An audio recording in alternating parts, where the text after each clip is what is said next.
we are welcoming His Holiness Dhanesvra Das Prabhuji from USA to enlighten us on a very relevant topic, that is how psychological principles explained in Bhagavad Gita can save the world. Prabhuji is a spiritual teacher, a social healer, author, and a global speaker. So, not taking too much time, now I would request our honorable guest to kindly proceed today's session. Thank you, Samyak. It's a pleasure to be with you. Thank you for inviting me to participate in your conference. As you all know, we have a very difficult time in the world right now, and it looks like things are becoming increasingly difficult. And the solutions to the problems of the modern world are not going to be found in political discussions or things like that. But the solutions actually can be found in Bhagavad Gita. And so let me preface my remarks by saying that I am speaking as a Gaudiya Vaishnava from the Gaudiya Vaishnava Sampradaya, presenting the Vedic philosophy, and particularly today we will be speaking from Bhagavad Gita and the psychology that's presented, as human psychology as presented in Bhagavad Gita. So Bhagavad Gita, I would assume, but perhaps incorrectly, that many of the listeners are in India and are familiar with Bhagavad Gita. But for those who are not, Bhagavad Gita is a fundamental text of spiritual knowledge, which is presented by the Supreme Lord himself some 5,000 years ago. The edition that I'll be speaking from is pictured here on the screen, Bhagavad Gita as it is by my spiritual master, His Divine Grace, A.C. Bhaktivedanta Swami Prabhupada. And I heartily recommend this edition of Bhagavad Gita because the Bhagavad Gita is presented in Sanskrit, and in order to get a proper understanding, we have to have a proper translation. And so the translation that I'm speaking from is given by my Divine Master, Bhaktivedanta Swami. So I encourage this edition of Bhagavad Gita. Also, I should say that the idea of psychology of Bhagavad Gita, I don't know that the subject matter has been presented in that way previously. Perhaps it has by someone, but I'm presenting the gunas as being the psychological principles from Bhagavad Gita. So next slide, please. First thing to understand is that we are not the body, and that we are spiritual beings that live within the body, and that we transmigrate from one body to another, to another, to another ad infinitum. Now, we are spiritual beings or spiritual energy living in the material world, and we need an interface. Spiritual energy cannot immediately contact or interact with the material energy. Therefore, an interface is required, and this interface is made of subtle material energy called mind and intelligence and ego. That is our material ego. Who are we in this world? So the main point to understand here is that mind is not developed from the brain, as many modern psychologists might like to think. Mind is a separate material energy, and when we transmigrate from one body to another, we leave the gross physical body and we travel in the mental body or the mind body. And so the mind as a separate element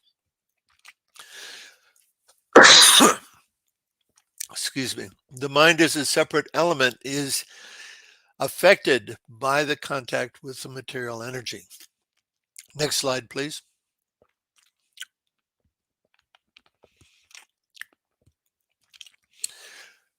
How the mind is affected by the material energy is what we're going to discuss today. And the particular influences are called the gunas in Sanskrit.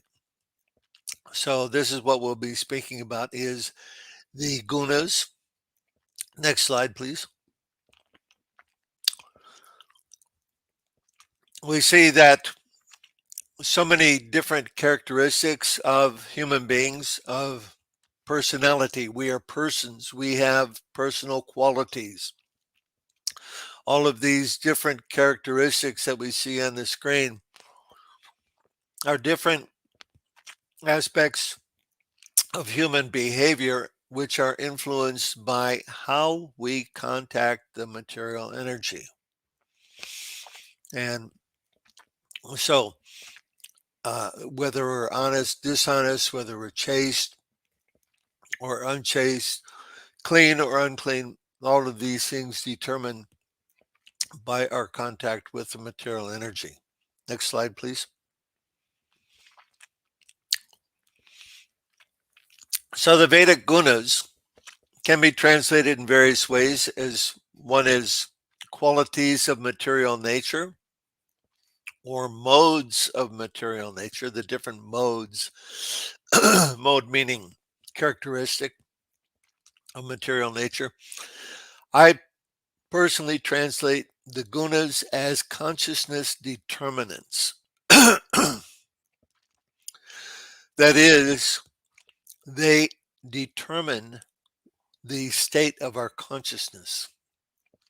And this will become more clear as we progress. Next slide, please. This is a quote from Bhagavad Gita. Lord Krishna speaking to Arjuna. He says, material nature consists of these three modes, goodness, passion, and ignorance. When the living entity comes in contact with nature, material nature, he becomes conditioned by these modes. So an entire chapter of Bhagavad Gita is devoted to modes of material nature. And the modes affect every aspect of human thought and activity. Next slide, please. So there's three basic gunas, rajas, tamas, and sattva. Rajas we can translate as passion, tamas as ignorance, and sattva as peace or goodness. Next slide, please.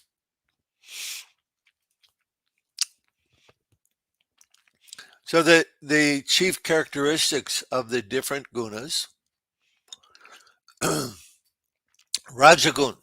Everything is created by the influence of Rajagun. It doesn't matter what it is, whether we're going to construct a house or bring another child into this world. It is the influence of Rajagun that is acting in creation. Tamagun is the influence by which things are destroyed, either by time, when things decay naturally, or by acts of violence and so on. The influence of Tamagun is there. And Sattvagun is the influence by which everything is maintained. So these three are these three characteristics are the important points that I would like you to keep in mind. Creation, maintenance, and destruction. So when we're talking about preserving things, continuing things, particularly society, and now this applies either in our own lives individually or to the world as a whole. So the gunas are operating on all levels in that way. Next slide, please. So knowledge, action, understanding, determination, work or action, the worker, time of day or night, happiness, faith, worship, sacrifices, charity, austerities, foods, types of penance. All of these have their different aspects of um, being influenced by gunas. Now, the gunas, to actually understand and apply this knowledge, one has to become familiar to some degree, some degree, of how they are influencing all of these things. And by becoming familiar like that, one will then easily be able to apply it in understanding how this world is working. Next slide, please. Time of day is the first line. Sattva is the morning hours, the very early morning, say from 4 a.m. to 11 a.m., 12 a.m. The influence of Raja is present during midday, and then the influence of Tamas becomes significant or prominent during the night hours from 8 p.m. to 4 a.m. The next point is place. The cities are in Rajas. By staying in the city, one becomes influenced by Rajas. By frequenting the bar or the brothel, one becomes influenced by tamas. And by living in the village, then one becomes influenced by sattva. The next point is foods. Pure vegetarian food is sattvic. Spicy, pungent foods that stimulate or overstimulate the senses are rajas, and animal foods, flesh foods, are foods of tamas. Then we go to drinks, coffee, tea, liquor, coffee, tea, stimulants. This is rajas. Intoxicants, which dull the mind and intelligence. This is liquor or other kinds of intoxicants. And fruit juice and pure water are drinks of sattva gun. Procreation. Procreative sex is influenced by rajas. Indiscriminate sex with anything or anybody is tamasic. And chastity is the sex life in sattva.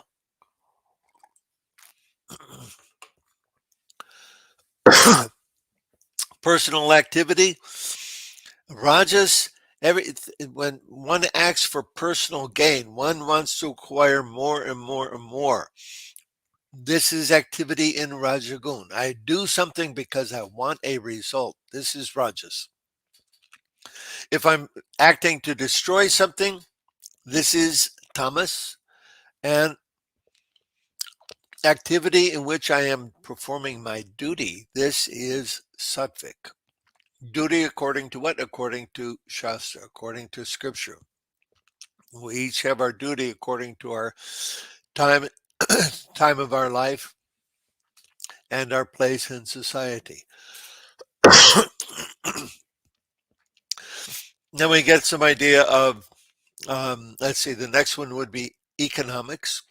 In Sattva, one performs their economic activities honestly, without desire for gain, simply for what is necessary.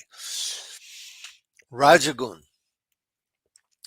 In the influence of Rajagun, one performs their activities for competitive gain. I'm better than you. I will show you. Let's compete.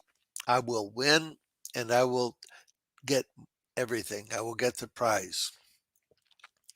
And then tamas one is engaged in cheating and gambling and thieving.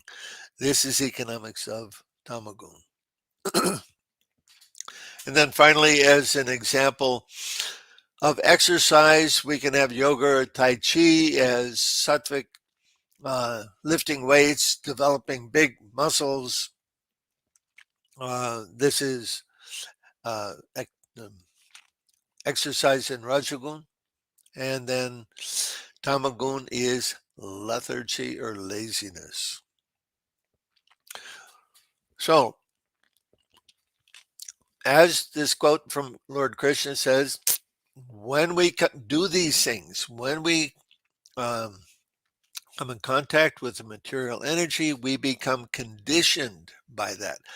So if we stay in the city all the time, we are conditioned by rajas. If we stay in the village, we are conditioned by sattva. Now, conditioned here means it's the same meaning as in traditional psychology. That is, by contact with a particular thing, one develops or becomes familiar with it and develops that condition. The best example is addiction, drug addiction. If any person can take one or two drinks and not become addicted, but as they take more and more and drink to excess, they will become addicted. And then we know if you put a drink in front of that person, we know what they will do. So the gunas, they're functioning both as cause and effect. By associating with them, this influences our consciousness. We become like that.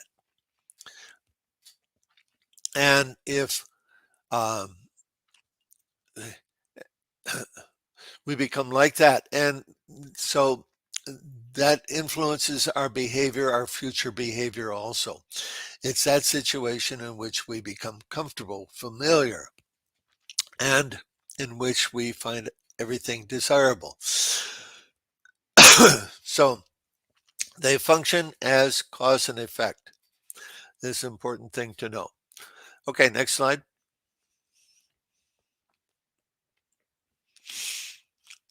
So here, all these results were not supposed to display all at one time. I wanted to look at one column at a time. So please, if you will, stay with me, and let's just first look at the column of Rajagun. These are the results of, or the characteristics of Rajagun.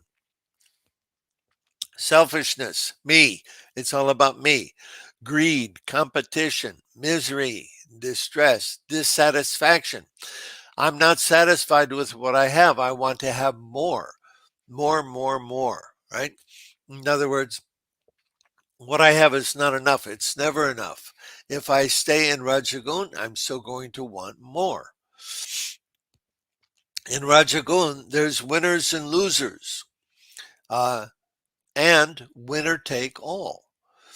So we see a great competition in sports, in economics, in politics. This is all characteristic of Rajagun. I'm better than you. My way is better than your way. And so as we do things of Rajagun, as we associate with things of Rajagun, foods, time of day, activities, this develops a particular way of thinking. This is how we think and how we see and understand the world. In other words, the psychology of a person influenced by Rajagun is displayed in the first column on the left side of the slide. This is how they see the world. They cannot see the world in another way due to the influence of rajas and the activities that they have performed in rajas. The next slide, tamagun. cheating, lying, dirtiness, laziness, violence and destruction, exploitation of the weak, meaning women, children, or weak men, sleeping excessively, abuse of innocence, or the bottom one, you exist only for my pleasure. Now, one thing that it's important to understand, modern society is characterized by these two gunas, Rajagun and Tamagun.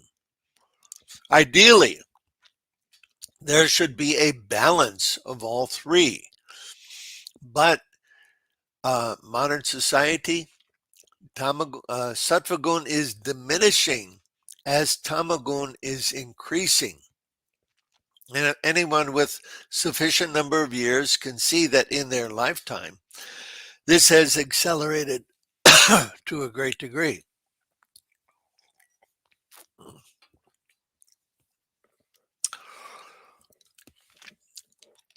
So we see the degradation of society.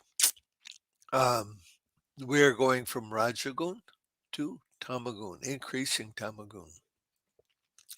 Now remember, how is everything maintained? Everything is maintained by sattva. If we do not have a sufficient modicum, a sufficient quantity of sattvic influence in our lives, everything that we are engaged in will decay and become destroyed. And there is no way we can prevent it. What are the characteristics of the results of sattva? We see samadarshana, equal vision. Everybody is equal. We want to cooperate with others. We are clean, happy, spiritually uplifted, peaceful, satisfied, purified, and honest. So these are the qualities of sattva-gun. So now if we compare, just look at these three columns, and we try and we think, well, where would we have to be? What qualities would we have to have in order to see a just and sustainable world? And we can quickly understand that it's the qualities of sattva-gun that we must have in order to have a happy world. That means happy for everybody, not just for me.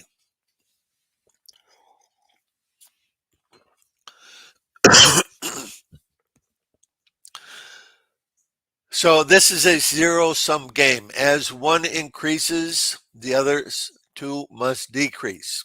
And we are in a condition now in the world of increasing tamagun. Now, this world is nothing other than the composite of all the people in this world. Every one of us contributes to what this world is. It's not that just I live myself in isolation and I have no influence. Simply by being here, if we live in sattva, we contribute to the overall goodness of this planet. And likewise, if we're in rajas or tamas, we contribute to those characteristics. So, when we say how the psychology of Bhagavad Gita can save this world, what does that mean? That means that we understand that we need sattva in order to maintain this world in a proper way. But we see the trend. The common trend is for rajas and tamas. This is modern society. Modern society, of course, we must understand, is a demonic society. It's created by demonic beings. Those who are familiar with the Mahabharata or the Srimad Bhagavatam, Bhagavad Purana, in both of those books, there is a description of an invasion of the earth by the demonic forces some 5,000-6,000 years ago, leading up to the Battle of Kurukshetra in which Lord Krishna spoke the Bhagavad Gita. Most of those demonic elements were slaughtered, killed in that war, but not all of them. And since then, they have reconstituted their numbers, and they are now controlling this world. And we can see that this world is oriented towards what? Immediate sense gratification, unlimited kinds of sense gratification. Do whatever you want without any restriction. We cannot continue to follow these ways of life without ultimately coming to destruction. It is impossible. In order to preserve this world, in order to live a happy and peaceful life for everyone, there must be more sattva gun. And this means the people of the world, us individually. What are we doing? How are we behaving? What are we eating? What times of day or night are we active? Do we go to church or the temple? Do we ignore God? Have we become atheistic? All of these things, every one of us, we have a contribution that we make to the world.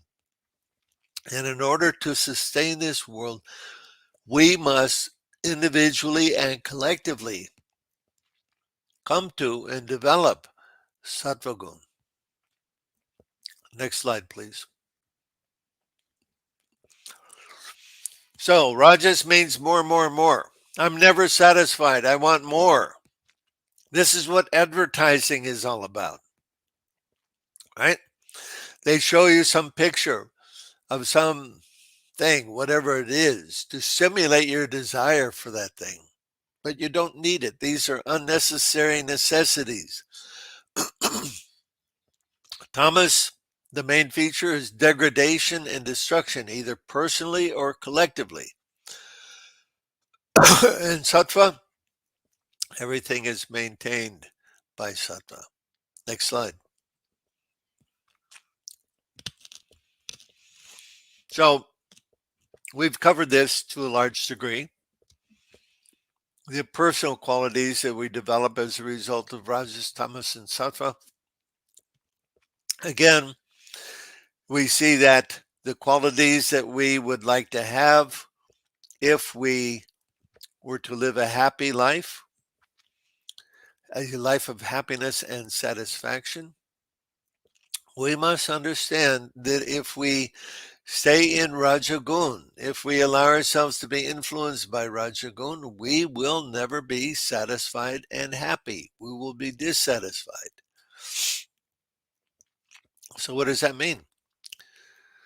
If we stay in the city, participate in the modern civilization, participate in getting money. How much money is enough? There's never enough. People always want more and more and more.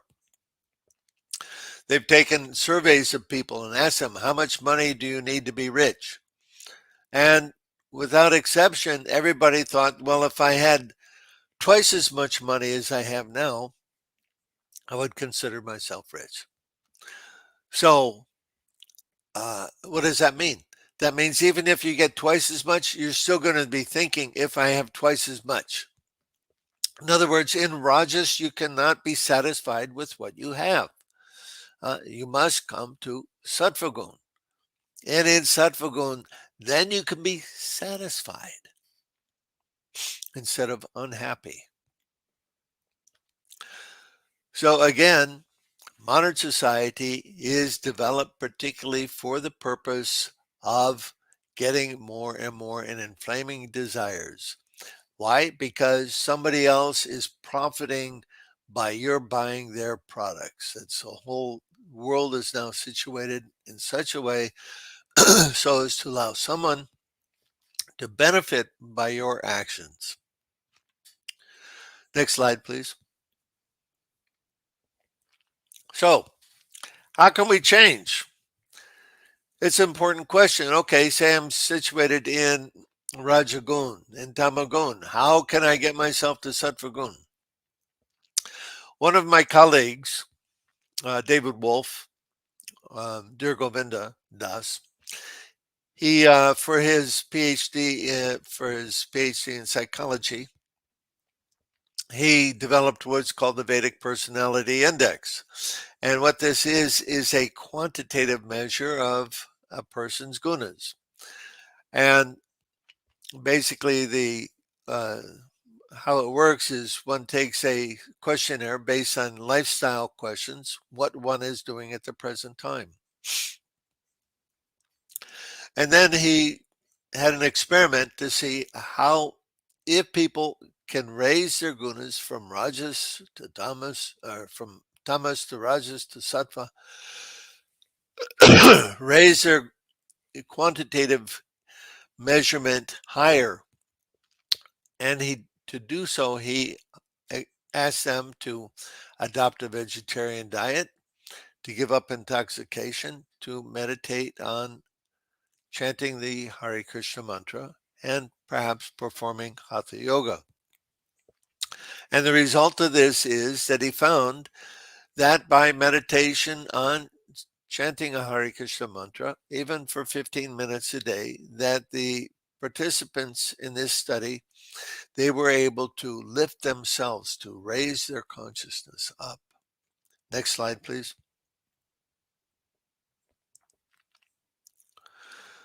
So here's maybe you want to take a screenshot of this. This is the top one is the PhD study of David Wolf, the Vedicpersonality.org. You can find that information there. There was also another similar study done, performed by testing, having people do, let's say, engage in Hatha Yoga, and to see what the effect would be on their gunas. And that's the bottom study there at ijoy.org.in.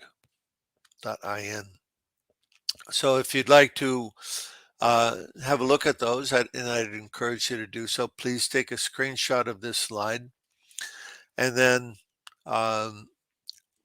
follow up on it, read further. Okay, next slide, please. So we come to basic conclusion that the gunas, they offer the means both to understand and to modify human consciousness, our psychology, and our behavior. This is a very way of understanding how we can, or let's say, understanding where we are and how we can easily improve ourselves by understanding how we live in this world, how we associate with the material energy, and specifically what we will allow to affect our consciousness. Next slide. So, I promote and advocate the chanting of the Hare Krishna Mahamantra displayed here. Hare Krishna, Krishna Krishna, Hare Hare, Hare Rama, Rama Rama, Hare Hare. As a daily meditation, I've been doing this for more than 50 years myself, and I can personally attest to the fact that by doing this, one loses their interest in the lower mundane things of this world to the point where anyone who does this can become happy. Okay, and next slide then. So please acquire Bhagavad Gita as it is. There are many temples of ISKCON, International Society for Christian Consciousness, throughout India. One can acquire this book, study the gunas, chant the Mahamantra, and understand this. By this means, we can save the world. There is no other means that can do that. And we each have an individual part to play in this whole process. This world is nothing more than the combination of all the people who live in this world. And according to what we do and do not do, we contribute to what this world is.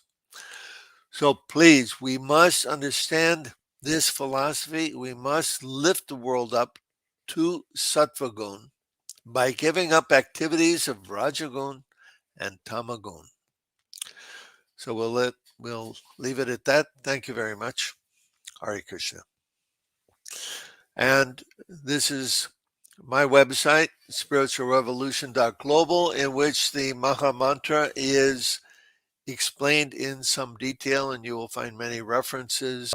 Thank you so much, sir, first of all, for such a very insightful session to highlight the main principles of Bhagavad Gita in modern world. Question from my side is how the psychologist or the mental health professionals should understand the importance of Bhagavad Gita and how they should adopt it in their profession as well as in their personal life. It would be wonderful to see psychologists taking this and working with it. I'm in the process of writing a small book, an introductory book on the gunas, because it's extremely important. I also have a larger edition of called spiritual psychology. So the Bhagavad Gita gives us a way of understanding psychology, human psychology, from a spiritual perspective.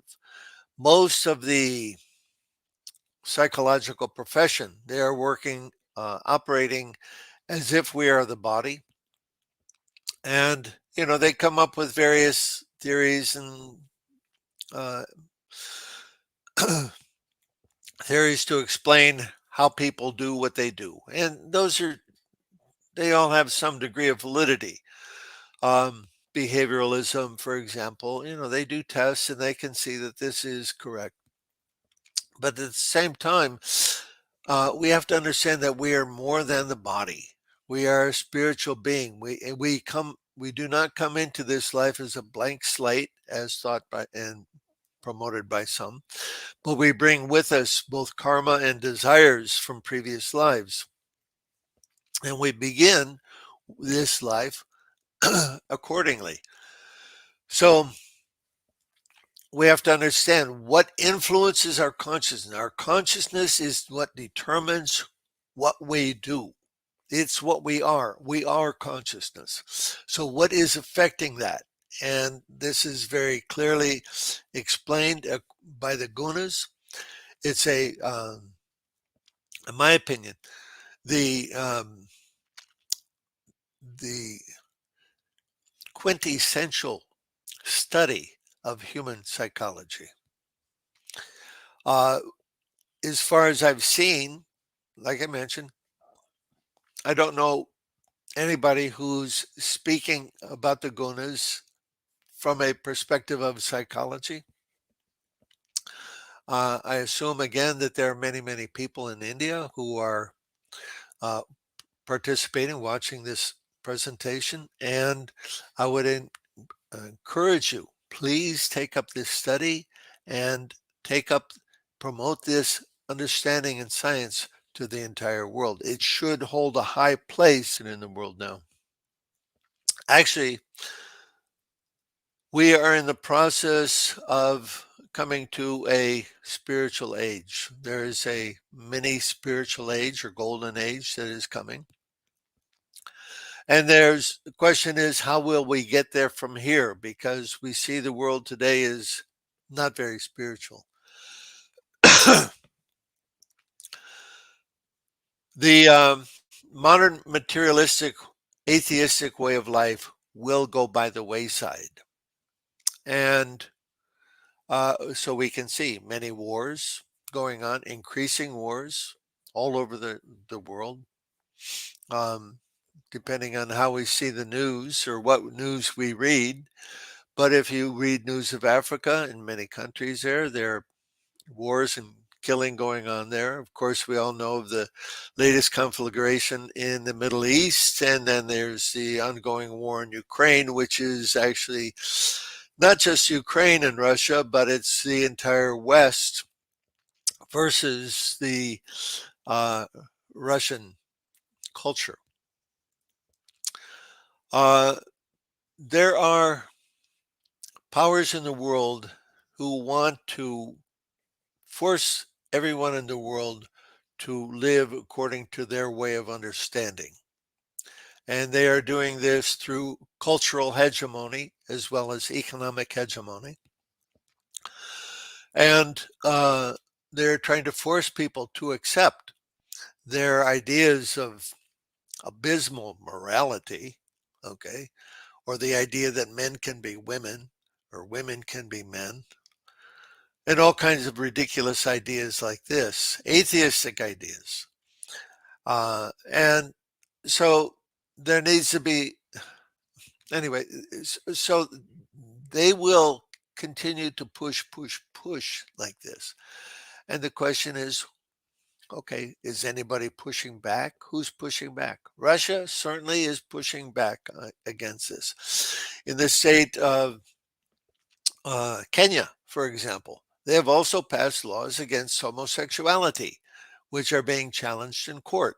Many of the African countries, they have laws against homosexuality and moral degradation, such as this. But again, the West is pushing their cultural hegemony, trying to impose on every part of the world. So the question is, what will we do? What will we do? We have to push back, okay? The Battle of Kurukshetra of Bhagavad Gita was a war that was fought between two sides, and the question is whether we will live according to Shastra, according to Dharma, or whether we will not. And so this is an eternal contest in this world. Dharma versus adharma. That's the fight. And so ultimately, Dharma will prevail, okay, and we will enter into a spiritual age. And there's two ways we can get there. We can go there voluntarily or against our will, okay. Voluntarily, what we should do is embrace village life, simple life, um, giving up the ways of Western society. Then we'll already achieve. We will achieve the finish line very quickly. Otherwise, the rest of this world is going to be in a contest, a very difficult and violent contest, uh, and so it doesn't have to be ugly. It doesn't have to be violent. Okay. There can be a happy transition to a spiritual age if we will imbibe in our lives these spiritual principles and the chanting of the Hare Krishna mantra and promote that and promulgate that to others. So that's my fervent request to everyone listening. Take this seriously. This world is not simply a matter of what's before our eyes. We are spiritual beings, and we are being challenged right now to live based on spiritual principle. So please read Bhagavad Gita, understand these spiritual principles, understand Dharma, and help lead the world to a happy and brighter future. Okay, thank you very much.